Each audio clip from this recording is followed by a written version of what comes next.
بسم اللہ الرحمن الرحیم۔ پارہ نمبر 17 کا خلاصہ پیش خدمت ہے۔ اللہ تعالیٰ اس پڑھنے کو اور اس کوشش کو ہم سب کے لیے دنیا میں باعث ہدایت اور آخرت میں باعث مغفرت اور نجات فرمائے۔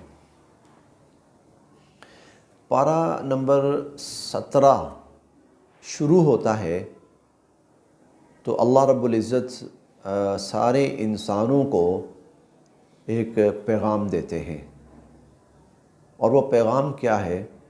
اقترب للناس حسابهم وهم فی غفلۃ معرضون۔ لوگوں کے حساب کتاب کا وقت قریب آ گیا ہے اور وہ غفلت میں پڑے ہوئے ہیں، ہدایت سے منہ موڑے ہوئے ہیں۔ لاہیۃ قلوبہم، اور ان کے دل غفلت میں پڑے ہوئے ہیں۔ حساب قریب آ چکا ہے۔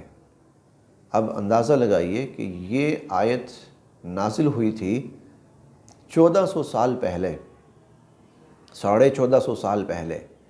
حساب اس وقت قریب آ چکا تھا، اب تو سر پہ پہنچ گیا ہے 1450 سال کے بعد۔ لوگوں کا حساب قریب آ گیا ہے، مطلب اب بس ہم قیامت کی طرف جا رہے ہیں۔ اور قیامت کا مطلب کیا ہے کہ ساری انسانیت کو یوم الحساب میں جانا ہے، حساب کا دن، یوم الدین میں جانا ہے، جزا سزا کا دن۔ جو کچھ دنیا میں کیا ہے وَأَنَّ سَعْيَهُ سَوْفَ يُرَىٰ، تاکہ لوگوں کو ان کی محنت دکھائی جائے۔ تو حساب قریب آ چکا ہے اور لوگوں کا حال یہ ہے کہ وہ غفلت میں پڑے ہوئے ہیں۔ اور پھر ایک بات اور بھی ہے، جس شخص کا انتقال ہو جاتا ہے، فوت ہو جاتا ہے جو شخص، اس کا تو حساب شروع ہو گیا۔ مَن مَاتَ فَقَدْ قَامَتْ قِیَامَتُهُ، نبی علیہ الصلوۃ فرماتے ہیں جس شخص کا انتقال ہو گیا اس کی تو قیامت شروع ہو گئی، اس کی قیامت قائم ہو گئی۔ فرشتوں نے آنا ہے، سوال جواب کا سلسلہ شروع ہو جانا ہے۔ تو اللہ تعالی ہمیں آگاہ کر رہے ہیں، ہماری آنکھیں کھول رہے ہیں، ہمیں متوجہ کر رہے ہیں، ہم اپنی آخرت کی طرف اور اپنی قیامت کی طرف متوجہ ہوں اور حساب کتاب کی ہم تیاری کریں، سوال جواب کی ہم تیاری کریں۔ بہت بڑا دن ہے، بہت ہی بڑا دن ہے اور بہت مشکل دن ہے، اور خود از خود اس دن کو بھگتنا ہے اور خود اس دن کو فیس کرنا ہے اور اس کی مشکلات کو خود برداشت کرنا ہے، اور اس دن اللہ کے سامنے خود کھڑا ہونا ہے اور نامہ اعمال کا کھلنا ہے اور پوری زندگی کا حساب کتاب سامنے آنا ہے۔ تو اللہ تعالیٰ متوجہ کر رہے ہیں، آنکھیں کھولو اور اس دن کو دیکھو، اس کی تیاری کرو، اس کی فکر کرو۔ وَأَنذِرْهُمْ يَوْمَ الْآزِفَةِ، اے نبی علیہ السلام آپ ان لوگوں کو خبردار کریں، آگاہ کریں اس دن سے جو قریب آ لگا ہے۔ یوم الآزفہ، قریب آ لگا ہے، بس کھلنے لگا ہے۔ اللہ پاک ہمیں اس دن کا پورا احساس بھی نصیب فرمائیں اور اس کی تیاری کی پوری توفیق بھی نصیب فرمائیں۔ اس 17ویں پارے کے مضامین میں سے ایک مضمون ہے کہ اللہ رب العزت نے اپنی قدرت کے 6 مظاہر اور قدرت کی 6 دلیلیں وہ انسانوں کے سامنے رکھی ہیں۔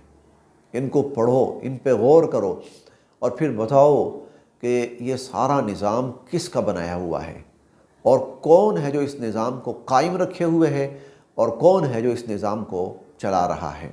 چنانچہ اللہ تعالیٰ فرماتے ہیں اولم یر الذین کفروا، اللہ کی قدرتوں کا انکار کرنے والے کیا وہ یہ دیکھتے نہیں ہیں کہ ان السماوات والارض کانتا رتقا، کہ آسمان و زمین وہ آپس میں مکس تھے، ایک دوسرے کے اندر گھسے ہوئے تھے، بالکل مکس تھے ایک دوسرے کے اندر۔ ففتقناہما، اور پھر ہم نے آسمان اور زمین ان کو بالکل الگ الگ کیا۔ اب دیکھیں جب آسمان کہاں ہے، زمین کہاں ہے، یہ دونوں چیزیں آپس میں مکس تھیں، ایک دوسرے کے اندر گھسی ہوئی تھیں۔ اللہ تعالیٰ نے ان کو الگ کیا، الگ کر کے زمین کو پورا ایک الگ نظام بنایا، آسمان کا پورا ایک الگ نظام بنایا۔ یہ کس کی قدرت ہے؟ یہ کون کر رہا ہے؟ دوسری بات وَجَعَلْنَا مِنَ الْمَاءِ كُلَّ شَيْءٍ حَيٍّ، اللہ کی قدرت دیکھیے، پانی نہ رنگ ہے، نہ ذائقہ ہے، اور نہ ہی اس کی کوئی خوشبو یا بدبو ہے، بے رنگ، بے ذائقہ، ہاں، اور بے بو، رنگ بھی نہیں، ذائقہ بھی نہیں، خوشبو بھی نہیں ہے، ایسی چیز اللہ تعالیٰ فرماتے ہیں اس کو ہم نے زندگی کا سبب اور ذریعہ بنایا ہے۔ انسان دنیا کے اندر جو جی رہا ہے، زندہ ہے، تو اسباب کے درجے میں اس کا ایک سبب اور اس کی ایک وجہ پانی ہے۔ پانی ختم ہو جائے، جہاں سے پانی ختم ہو جاتا ہے وہاں سے زندگی ختم ہو جاتی۔ مکہ ایک بالکل بے آباد جگہ تھی۔ حضرت ہاجرہ سلام اللہ علیہا، حضرت اسماعیل علیہ السلام وہاں جب تشریف لائے ہیں تو دور دور تک انسان کا نام و نشان نہیں تھا۔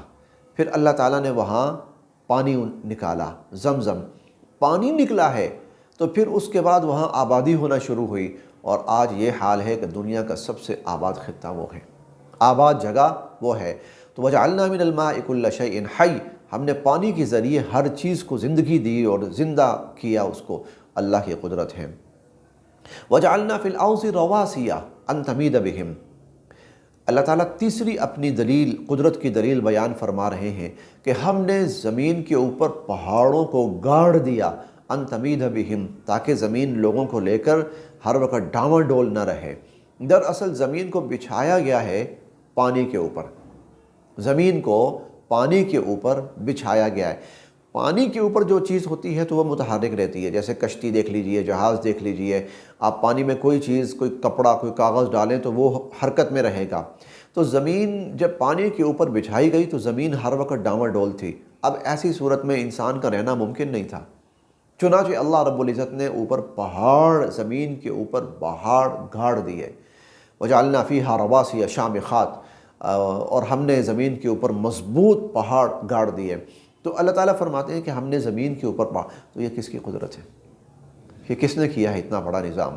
اور جب سے کیا ہے زمین ساکن ہے، ساکن اس طرح سے ہے، ویسے زمین حرکت میں ہے لیکن ساکن اس طرح سے ہے کہ انسان زمین کے اوپر رہ رہا ہے خیر و عافیت کے ساتھ، اور اپنے سارے امور انجام دے رہا ہے اور اسے کوئی خطرہ نہیں ہے، الا یہ کہ کبھی کبھار اللہ رب العزت زلزلے کی کیفیت پیدا فرما دیں تو وہ ایک الگ بات ہے۔ تو اللہ تعالیٰ فرماتے ہیں وجعلنا فی الارض رواسیَ، ہم نے آسمان، زمین کے اوپر پہاڑوں کو گاڑ دیا۔ اور چوتھی دلیل وجعلنا فیہا فجاجا سبلا لعلہم یہتدون، ہم نے انسانوں کے لیے زمین میں راستے بنائے اور وہ چلتے ہیں، کشادہ راستے ہیں، اور ان راستوں پہ لوگ چلتے ہیں۔ جہاں پر سڑکیں نہیں بھی ہیں وہاں بھی دیکھیں راستے بنے ہوئے ہیں، اور انسان اپنا سفر بڑے آرام سے کرتا ہے۔ تو یہ کس کی قدرت ہے؟ اللہ رب العزت کی قدرت ہے۔ وجعلنا السماء سقفا محفوظا، پانچویں دلیل، آسمان کو ہم نے ایک مضبوط چھت بنایا، بڑی ہی پختہ اور پائیدار اور مضبوط۔ اور قرآن کریم میں سورۃ الملک میں اللہ تعالیٰ فرماتے ہیں کہ دیکھو هل تری من فطور، تمہیں اللہ کی اس قدرت کے اندر کوئی کمی نظر آ رہی ہے، کوئی خامی نظر آ رہی ہے؟ ثم ارجع البصر کرتین، دو دفعہ دیکھو، بار بار دیکھو، ینقلب الیک البصر خاسئا، تمہاری آنکھیں حسرت زدہ ہو کر واپس پلٹ آئیں گی، اور تمہیں اللہ کی قدرت کے اندر کوئی خامی اور آسمان کے اندر کوئی دراڑ، کوئی شگاف، کوئی خامی، کوئی کمی نظر نہیں آئے گی۔ وجعلنا السماء سقفا محفوظا وهم عن آیاتها معرضون وهو الذي خلق الليل والنهار والشمس والقمر، اللہ کی ذات جس نے دن بنایا، رات بنائی، سورج بنایا، چاند بنایا۔ اتنا بڑا نظام ہے یہ زمین، آسمان اور سورج اور چاند کا، انسان سوچے تو دنگ رہ جاتا ہے۔ ایک اللہ کی قدرت کا نمونہ سورج نکلتا ہے، پوری کائنات کو روشن کر دیتا ہے، اور اتنی روشنی ہے کہ انسان کو اس روشنی کے ہوتے ہوئے کسی روشنی کی ضرورت ہی نہیں ہے۔ انسان، جانور، چرند پرند، دریا، پہاڑ، جنگلات، شہر، قریے، بستیاں، ویرانے، ہر چیز اس ایک سورج سے روشن ہو جاتی ہے۔ اللہ کی کتنی عجیب قدرت ہے۔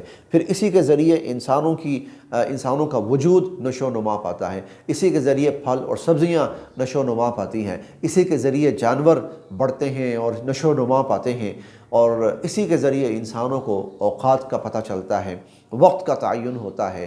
تو اللہ کی قدرت اتنے فوائد ہیں۔ اللہ تعالیٰ یہ سب کچھ بیان کر کے پوچھتے ہیں انسان سے، بتا یہ کس ذات کی قدرت ہے؟ تو جواب یہ ہے اللہ کی قدرت ہے۔ ذالک التقدیر العزیز العلیم، بہت غالب اور علم والے کا نظام ہے یہ والا، اور اس سے آگے کوئی نظام نہیں ہے۔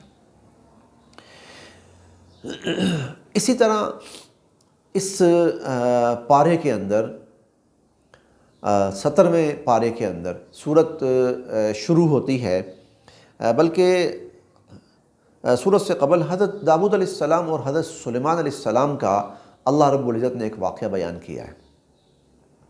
یہ واقعہ ذرا سمجھیے گا، اس واقعے میں آپ کو بڑی سمجھ اور بڑی حکمت ملے گی اور بڑا سبق ملے گا۔ حضرت داؤد علیہ السلام والد ہیں حضرت سلیمان علیہ السلام کے، ان کے پاس ایک کیس آیا۔ کیس یہ آیا، ایک شخص اپنی بکریاں لے کے جا رہا تھا، اس کی جو بکریاں تھیں وہ کسی شخص کے کھیت میں گھس گئیں۔ اذ نفشت فیہ غنم القوم، اذ نفشت فیہ غنم القوم، تو اس شخص کے کھیت کے اندر اس کی بکریاں گھس گئیں اور انہوں نے سارا کھیت کھا لیا اور کھیت ختم کر دیا۔ اس شخص کا بہت نقصان ہوا، وہ کیس لے کے حضرت داؤد علیہ السلام کے پاس آیا۔ وَكُنَّا لِحُكْمِهِمْ شَاهِدِينَ، کیس لے کر جب آیا حضرت داؤد علیہ السلام کے پاس، حضرت داؤد علیہ السلام نے کیس سنا تو انہوں نے فیصلہ یہ دیا کہ ایسے کرو کہ بھائی جس تمہاری بکریاں ہیں نا، تم اپنی بکریاں اس کو دے دو اور اس طرح اس کے نقصان کا ازالہ ہو جائے گا۔ تم اپنی بکریاں اس کو دے دو، تمہاری بکریوں نے اس کا نقصان کیا ہے، تو اب یہ ہے کہ بدلے میں تم اپنی بکریاں اس کو دے دو تاکہ اس کا جو نقصان ہے وہ پورا ہو جائے۔ وہ لوگ یہ فیصلہ لے کے باہر نکلے۔ حضرت داؤد علیہ السلام کے بیٹے حضرت سلیمان علیہ السلام، ان سے سامنا ہوا۔ کیسے آنا ہوا تھا؟ یہ معاملہ تھا۔ کیا فیصلہ ہوا؟ یہ فیصلہ ہوا میں اپنی بکریاں دے دوں اس کو۔ انہوں نے کہا آؤ والد صاحب کے پاس۔ آئے اور آ کر کہا کہ ابا جان آپ کا فیصلہ ہے بہت اچھا ہے، ایک میری بھی رائے ہے اگر سن لی جائے۔ کہا کیا ہے؟ کیا رائے ہے؟ تو حضرت سلیمان علیہ السلام فرمانے لگے میری رائے یہ ہے کہ اس شخص نے جس کی بکریاں ہیں یہ ایسا کرے کہ بکریاں دے دے کھیت والے کو، بکریاں کھیت والے کو دے دے، اور وہ جو کھیت والا ہے اس کی بکریوں کو چرائے، دودھ دوئے، دودھ بیچے، دودھ خود استعمال کرے اور اس سے اپنا سرکٹ چلاتا رہے۔ اب اس دوران جب یہ ہو رہا ہے تو یہ جو بکریوں والا ہے نا، یہ کیا کرے، یہ اس کا جو کھیت ہے نا اس کو ٹھیک کرے۔ جب کھیت اس پوزیشن میں آ جائے جس پوزیشن میں پہلے تھا تو کھیت بحال ہو گیا، کھیت اپنی پوزیشن میں آ گیا۔ اب اس دوران یہ جو بکریوں والا ہے یہ اپنا کام چلا رہا ہے، اس کی بکریوں کے ذریعے یہ کھیت والا اپنا کام چلا رہا ہے، اس کا سرکٹ چل رہا ہے، اور ادھر جو کھیت ہے وہ بھی تیار ہو گیا ہے۔ کھیت تیار ہو گیا ہے، اب یہ بکریوں والا کھیت اس کے حوالے کرے اور یہ بکریاں اس کے حوالے کر دیں، اس کا کھیت بھی بحال ہو گیا، اس کی بکریاں بھی اس کو واپس مل جائیں۔ تو میری رائے تو یہ ہے اگر ایسا ہو جائے۔ حضرت داؤد علیہ السلام بڑے خوش ہوئے اور انہوں نے کہا کہ ہاں یہ فیصلہ جو ہے یہ بہت زیادہ بہتر ہے میرے اس فیصلے کی نسبت۔ تو اللہ تعالیٰ فرماتے ہیں کہ فَفَهَّمْنَاهَا سُلَيْمَانَ، ہم نے حضرت سلیمان علیہ السلام کو اس معاملے میں اور اس فیصلے کے اندر ہم نے ان کو بہت سمجھ بوجھ، فہم و فراست اور دانائی سے نوازا۔ انہوں نے ایسا فیصلہ کیا ہے کہ جس کی صورت میں کھیت والے کا کھیت بھی ٹھیک ہو گیا اور بکریوں والے کی جو بکریاں ہیں وہ بھی اس کو مل گئیں۔ تو اس کا مطلب یہ ہے کہ انسان سمجھ بوجھ کے ذریعے، اور دوسری بات یہ بھی ہے کبھی کبھار کوئی چھوٹا بھی زیادہ عقل کی بات کر لیتا ہے، اور اگر کوئی چھوٹا عقل کی بات کر لے تو اس کو سمجھنا چاہیے، اس کو لے لینا چاہیے، اس کو اپنانا چاہیے۔ اور اللہ تعالیٰ نے یہ واقعہ بیان کر کے بتایا کہ سلیمان علیہ السلام نے جو اچھا فیصلہ کیا، تو داؤد علیہ السلام والد ہیں لیکن بیٹے کے فیصلے کو اپنایا، اس کو مان لیا۔ اس 17ویں پارے کے مضامین میں سے ایک مضمون انبیاء علیہم السلام پر مشکلات آئیں ہیں، اور اللہ تعالیٰ نے وہ جو مشکلات ان کی آئیں وہ قرآن کریم میں بیان کی۔ اس مشکل میں ان کا طرز عمل کیا تھا، انہوں نے کیا کیا، اللہ رب العزت نے وہ طرز عمل بھی بیان کیا۔ اور ان کی تکالیف اور ان کا طرز عمل بیان کر کے اللہ تعالیٰ نے ہمیں نصیحت اور ہدایت دی ہے کہ مشکل تو آئے گی۔ وَلَنَبْلُوَنَّكُمْ بِشَيْءٍ مِّنَ الْخَوْفِ وَالْجُوعِ، پیدا کیا ہے تو آزمائش تو آئے گی، مالی، جسمانی اور کسی اور شکل میں آئے گی۔ ایسی صورت میں تم نے کیا کرنا ہے؟ لو، انبیاء علیہم السلام کا طرز عمل تمہارے سامنے نمونہ ہے۔ چنانچہ اللہ تعالیٰ فرماتے ہیں وَنُوحًا إِذْ نَادَىٰ مِن قَبْلُ فَاسْتَجَبْنَا لَهُ، کہ حضرت نوح علیہ السلام اِذْ نَادَىٰ مِن قَبْلُ فَاسْتَجَبْنَا لَهُ فَنَجَّيْنَاهُ وَأَهْلَهُ مِنَ الْكَرْبِ الْعَظِيمِ، حضرت نوح علیہ السلام کی قوم نے آزمایا اور ان پر ظلم کیا، ان کو تنگ کیا، ان کو مصیبت میں ڈالا، اور 950 سال ان پر آزمائش آتی رہی، مصیبت آتی رہی۔ تو نوح علیہ السلام کیا کرتے رہے؟ نادا، انہوں نے اللہ کے سامنے ہاتھ اٹھائے، فَاسْتَجَبْنَا لَهُ فَنَجَّيْنَا، اللہ تعالیٰ فرماتے ہیں اس نادا، جب انہوں نے ہمیں پکارا، ہم سے دعا کی، ہمارے سامنے ہاتھ اٹھائے، فَاسْتَجَبْنَا لَهُ، ہم نے ان کی دعا کو سنا، ہم نے ان کی دعا کو قبول کیا، فَنَجَّيْنَاهُ وَأَهْلَهُ مِنَ الْكَرْبِ الْعَظِيمِ، تو ان کو بھی اور ان کی اہلیہ کو بھی اس بہت بڑی مصیبت، تکلیف، آزمائش سے ہم نے نجات دے دی۔ جب اللہ کے سامنے ہاتھ اٹھائے جائیں، مشکل آئے تو اللہ کے سامنے ہاتھ اٹھائے جائیں، اور جب اللہ کے سامنے ہاتھ اٹھائے جائیں گے تو اللہ دعا سنیں گے بھی، اور اللہ پاک اس مصیبت کو دور بھی فرمائیں گے۔ یہ ایک نبی کا واقعہ ہوا۔ اگلا سنیے، وَأَيُّوب، اور حضرت ایوب علیہ السلام بیمار ہو گئے، شدید بیمار، گھر بار اور رشتہ دار سب ان کو چھوڑ گئے، صرف ایک بیوی ان کے ساتھ رہی۔ اِذْ نَادَىٰ مِن قَبْلُ وَأَيُّوبَ إِذْ نَادَىٰ رَبَّهُ، ایوب علیہ السلام نے اپنے رب کو پکارا اس مشکل میں، بیماری میں اپنے رب کو پکارا۔ وَأَيُّوبَ إِذْ نَادَىٰ رَبَّهُ أَنِّي مَسَّنِيَ الضُّرُّ، اللہ مجھے بہت تکلیف پہنچی ہے، میں بہت پریشانی میں ہوں، میں اذیت میں ہوں۔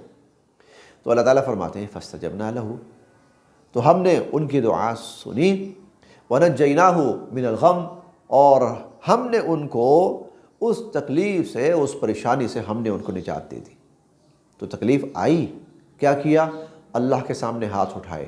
جب اللہ کے سامنے ہاتھ اٹھائے اور اللہ سے دعا کرتے رہے، اللہ نے دعا سنی اور مصیبت ٹال دی۔ حضرت ایوب علیہ السلام۔ آگے چلیے، وزکریا، حضرت زکریا علیہ السلام بوڑھے ہو گئے ہیں، اولاد نہیں ہے، اللہ سے دعا کی، اذ نادى ربہ رب لا تذرنی فردا، اپنے رب سے دعا کی، یا اللہ میں اکیلا ہوں، میرے پیچھے کوئی نہیں ہے، نسل نہیں چلے گی، لا تذرنی فردا، مجھے اکیلا نہ چھوڑ، وانت ارحم الراحمین، آپ ہی رحم فرمانے والے ہیں۔ اللہ فرماتے ہیں فاستجبنا لہ، ہم نے ان کی دعا سنی، واصلحنا لہ زوجہ، ان کی بیوی جو اولاد کے قابل نہیں تھی، ہم نے اس کو ٹھیک کر دیا اور اس کو اولاد عطا فرمائی۔ اولاد نہیں ہے تو کیا کرنا ہے؟ اوروں کے دروں پہ نہیں جانا، اوروں کے سامنے ماتھے نہیں ٹیکنے، اوروں کے سامنے دعائیاں نہیں دینی۔ ہاں، ایک ہے علاج کی صورت، انسان علاج کرے اور اس کے ساتھ کیا کرے؟ اللہ سے دعا کرے، اور اللہ رب العزت اس کو یقیناً اولاد سے نوازیں گے، یقین کے ساتھ اللہ سے دعا کرے۔ 3 واقعات، 3 انبیاء علیہم السلام۔ چوتھا واقعہ، وَظَنُّونِ إِذْ ذَهَبَ مُغَاضِبًا، حضرت یونس علیہ السلام مچھلی کے پیٹ میں چلے گئے، مچھلی کے پیٹ میں چلے گئے، فَنَادَىٰ فِي الظُّلُمَاتِ، اور اندھیروں میں، مچھلی کے پیٹ کا اندھیرا، مچھلی کا اندھیرا، رات کا اندھیرا، پانی کا اندھیرا، فَنَادَىٰ فِي الظُّلُمَاتِ، ان اندھیروں میں اللہ کے سامنے ہاتھ اٹھایا، لا الہ الا انت سبحانک، اللہ آپ ہی کی ذات ہے، آپ ہی کی ذات ہے مشکل سے نکالنے والی، آپ ہی کی ذات ہے اتنے اندھیروں سے، اتنی پریشانی سے اور اتنی خطرناک جگہ سے نکالنے والی، لا الہ الا انت سبحانک، آپ کے سوا تو کوئی نہیں ہے جو مجھے نکال سکے، انی کنت من الظالمین، مجھ سے قصور ہوا۔ اللہ تعالیٰ فرماتے ہیں ہم نے ان کو نجات دی، فاستجبنا لہ، دعا سنی ان کی، دعا قبول کی ان کی، ان کو اس مشکل سے نجات دی، ونجیناہ من الغم وکذالک ننجی المؤمنین، اور اسی طرح ایمان والے جب بھی ہم سے دعا مانگیں گے مشکل میں، ہم ان کو مشکل سے نکالیں گے، ہم ان کو مشکل سے نجات دیں گے۔ اللہ تعالیٰ آگے فرماتے ہیں کہ یہ ہمارے نیک بندے تھے، وَيَدْعُونَنَا رَغَبًا وَرَهْبًا، اور خوشی کے اندر، تکلیف کے اندر، پریشانی کے اندر، رغبت کے ساتھ، ڈر کے ساتھ وہ ہمیں پکارا کرتے تھے، اور ہمیں پکارا کرتے تھے تو پھر ہم ان کی پکار پہ لبیک کہتے تھے، ہم ان کی دعاؤں کو سنتے تھے، اور پھر ہم ان کو اس مشکل سے نجات دیتے تھے۔ تو یہ واقعات اللہ تعالیٰ نے اس لیے بیان کیے، ہم پر بھی مشکلات آئیں گی، اور جب آئیں تو ہمیں کیا کرنا ہے؟ اللہ کے سامنے ہاتھ پھیلانا ہے، اللہ سے مانگنا ہے، اللہ سے دعا کرنی ہے۔ اور ہمیں اللہ تعالیٰ نے واقعات کیا بتائے کہ بوڑھا آدمی اولاد کے ہونے کی توقع ہی ختم ہو گئی ہے، لیکن جب اللہ کے سامنے ہاتھ اٹھا رہا ہے، اللہ اس وقت بھی اس کو اولاد دے دیتے۔ اور ہمیں بتایا جا رہا ہے واقعات انبیاء علیہ السلام کے، کہ ایک شخص کو مچھلی نگل گئی ہے، اور وہ کتنے ہی دن مچھلی کے پیٹ میں ہے، مچھلی کے پیٹ میں۔ یہاں سے بندہ کیسے نکل سکتا ہے؟ لیکن اس بندہ خدا نے اس وقت اللہ کو پکارا تو اللہ رب العزت نے وہاں سے اس کو زندہ اور سلامت نکالا۔ اور اللہ تعالیٰ فرماتے صرف نکالا نہیں، پھر اللہ تعالیٰ نے ان کو صحت یاب فرمایا۔ ظاہر ہے اتنا عرصہ رہ کر وہ بیمار ہو گئے تھے، اللہ تعالیٰ نے ان کو صحت یاب فرمایا، اور صحت یاب فرما کر پھر اللہ تعالیٰ نے ان کو ایک قوم کی طرف بھیجا، وہ عرصہ دراز تک وہاں رہے، اور اللہ کے دین کی ان کو دعوت دیتے رہے، اور اللہ کی طرف ان کو بلاتے رہے۔ اس پارے کے مضامین میں سے ایک مضمون، وہ جب قیامت برپا ہوگی تو قیامت برپا ہوتے وقت جو ہولناک کیفیت ہوگی وہ اللہ تعالیٰ نے بیان کی ہے۔ سورہ الحج ہے اور اس کی ابتدائی آیات ہیں۔ سورہ الحج کی ابتدائی آیات، یہ آیات سماعت کریں، صرف ان کا ترجمہ سن لیں، صرف ترجمہ سن لیں، وہی کافی ہے۔ اللہ تعالیٰ فرماتے ہیں یا ایھا الناس اتقوا ربکم، اے لوگو اپنے رب سے ڈرو اور اس کی نافرمانی سے بچو۔ ان زلزلۃ الساعۃ شیء عظیم، وہ جو قیامت کا زلزلہ ہوگا اور قیامت کا جو بھونچال ہوگا، شیء عظیم، بڑی ہی خطرناک چیز ہوگی۔ یوم ترونہا، اور جس دن تم وہ قیامت کا بھونچال دیکھو گے اور قیامت کا زلزلہ جس دن تم دیکھو گے، تذہل کل مرضعۃ عما ارضعت، دودھ پلاتی ماں اپنے دودھ پیتے بچے کو بھول جائے گی۔ وتضع کل ذات حمل حملہا، اور ہر وہ مخلوق، صرف انسان نہیں، کل ذات حمل، ہر وہ مخلوق جو حمل کی کیفیت میں ہوگی، قیامت کا زلزلہ، بھونچال، قیامت کے مناظر اس درجے خوفناک ہوں گے کہ ہر حمل والی مخلوق اپنا حمل گرا بیٹھے گی، اپنا حمل گرا بیٹھے گی۔ وَتَرَى النَّاسَ سُكَارَىٰ، اور تم لوگوں کو دیکھو گے کہ یوں لگے گا جیسے سارے لوگوں نے نشہ کیا ہوا ہے، نشے میں، حواس گم ہیں ان کے۔ وَمَا هُمْ بِسُكَارَىٰ، نشہ نہیں کیا ہوگا، وَلَٰكِنَّ عَذَابَ اللَّهِ شَدِيدٌ، اللہ کا عذاب جو سامنے نظر آ رہا ہوگا اس نے انسانوں کے حواس گم کیے ہوں گے۔ اور سورۃ المزمل میں آتا ہے یوم یجعل الولدان شیبا، کہ وہ جو دن ہوگا وہ دن بچوں کو بوڑھا کر کے رکھ دے گا۔ اس لیے قرآن کریم میں جا بجا حضور علیہ الصلوۃ والسلام سے فرمایا گیا وَأَنذِرْهُمْ يَوْمَ الْآزِفَةِ وَأَنذِرْهُمْ يَوْمَ الْحِسَابِ، قیامت کے دن سے ان کو ڈرائیں اور حساب کتاب کے دن سے ان کو ڈرائیں۔ بے فکر ہوئے پڑیں، ان کو پرواہ ہی نہیں ہے۔ اللہ پاک اس دن کو ہمارے لیے آسان فرمائے، اور اس دن کی مشکلات سے اللہ پاک ہمیں نجات عطا فرمائے۔ یہ آپ کے سامنے تھوڑا سا قرآن کریم کے چند مضامین اس لیے پیش کیے جاتے ہیں ہم اس کی طرف متوجہ ہوں۔ ہم جب اس کو پڑھیں گے تو عجیب عجیب چیزیں ہمارے سامنے آئیں گی، اور پتہ لگے گا کہ ہم تو کیسی آنکھیں بند کر کے غفلت اور جہالت والی زندگی بسر کر رہے ہیں۔ اس 17ویں پارے کے مضامین میں سے اب آخری ہی مضمون عرض کرنا ہے، وہ اللہ رب العزت نے مسلمانوں کو اجازت دی تھی کہ اب وہ جہاد کر سکتے ہیں۔ پہلے حکم یہ تھا کہ نہیں، ابھی دشمن کے ساتھ الجھنا نہیں ہے، ابھی جنگ شروع نہیں کرنی، ابھی لڑائی والے کام کی طرف نہیں آنا، اپنی جماعت مضبوط کرے، مسلمانوں کی تعداد بہتر ہو، مسلمانوں کی جماعت مضبوط ہو، مسلمان اپنے پاؤں پہ تھوڑے سے جمے، پھر اللہ تعالیٰ ان کو اجازت دیں گے۔